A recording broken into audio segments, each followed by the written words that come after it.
Le temps des fêtes a été très occupé dans les urgences du Québec. C'est pas facile non plus pour les patients, on les voit, là. C'est plus des 2, 4, 6 heures d'attente, c'est des 6, 12, 18, 24 heures d'attente des fois pour voir un médecin. Mercredi, dans 39 des 113 urgences, le taux d'occupation des civières dépassait les 150 %. Un seuil critique, une situation inédite. J'ai dit que ça a été difficile, mais ça va continuer d'être difficile.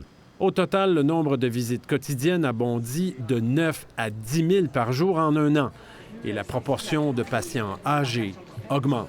L'an dernier, à la même date, il y en avait 1400 qui étaient des personnes de 75 ans et plus. Et maintenant, dans cette période-là, c'est 1600. Des améliorations sont apportées aux urgences, mais le problème se complexifie vu le nombre grandissant de personnes âgées. Devant l'ampleur du problème en ce moment, il faut vraiment que tout le monde nous aide. Surtout les patients qui sont souvent plus jeunes et pas très malades. Appelés P4 et P5 dans le réseau de la santé, ces cas plutôt légers sont trop nombreux dans les urgences. C'est pas normal qu'on ait encore 50 % de ces visites-là. Des gens qui pourraient se traiter eux-mêmes ou obtenir des services ailleurs, quitte à être plus patients. Seule bonne nouvelle, la COVID semble reculer, mais la grippe se propage encore.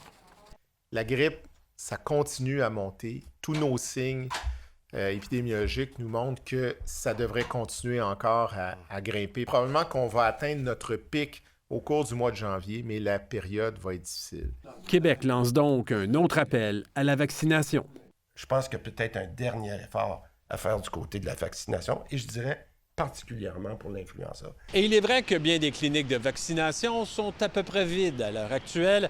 Québec estime qu'on n'utilise que 10 % de leur capacité. Ici David Gentile, Radio-Canada, Montréal.